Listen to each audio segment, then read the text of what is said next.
Let's look at differentiating the log function now. So we've seen the exponentials. Let's look at its partner, its inverse function, the log function. If we have y equals log, and I'm talking about the natural log here because I haven't put a base down, then to differentiate, we simply do this.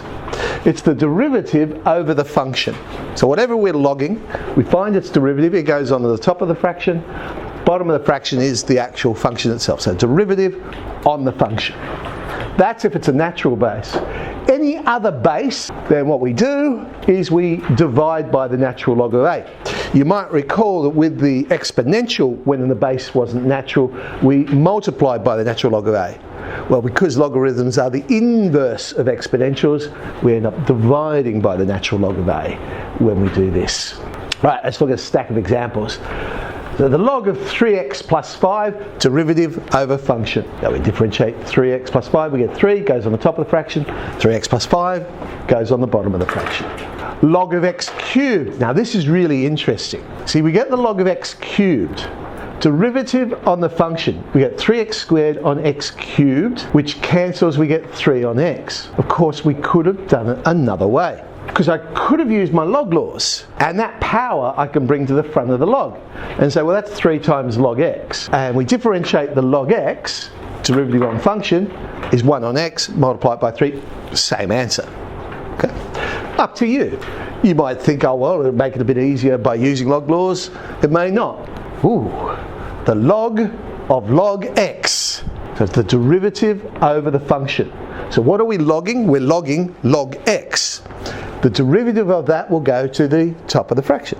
Well, what's the derivative of log x? Again, derivative on the function. So we end up with 1 on x on the top of the fraction. Log x is what we're logging. So log x goes on the bottom. We don't normally leave it with fractions on fractions. So that x we can slide down and we get 1 on x log x. Ooh, log of x plus 3, x plus 2, derivative on the function. Well, the derivative for this one, I have to use a product rule, or I could expand it out and do it in whichever way. So write down the first, diff the second, plus write down the second, diff the first. Tidy up the top, we get 2x plus 5 on x plus 3, x plus 2. Okay, could do it that way. We could use the log laws to break it up, and it becomes the log of x plus 3 plus the log of x plus 2. We get 2 very simple logs to differentiate now. Derivative on the function, 1 on x plus 3 plus 1 on x plus 2. Now that is the answer. If I was to recombine it using algebraic fractions, I eventually would get the same thing. Again, it comes down to what are we going to do with the derivative. If I was finding stationary points, well then yes, I would like it all as one fraction, because when you have a fraction equaling 0, it's going to be the top of the fraction that equals 0.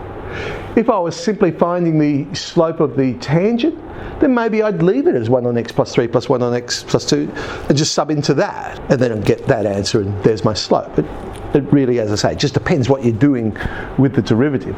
Similarly with this one, okay, if I do it as it stands now, I'm going to have to use a quotient rule.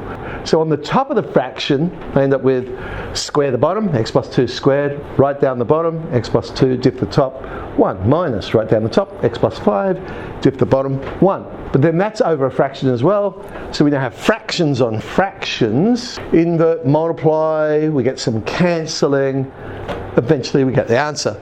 Now this is one where the log laws might be a good idea, because I could rewrite it to say log of x plus 5 minus the log of x plus 2. Each of those are fairly simple ones to do, and now I just have an algebraic fraction question and we get our answer. Okay, it just comes down to a preference of how you want to approach the problem to get the answer. Let's look at one where the base is not the natural base, it's 10. What did we say? We said we'll do it exactly the same way. We just got to divide by the log of the base. Derivative 6 over the function itself, 6x, also going to multiply by log 10.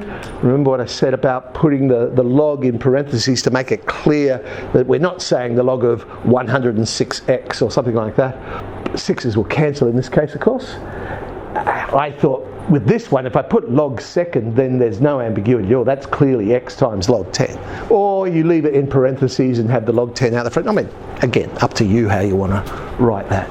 So there's a handful of questions on differentiating our log function.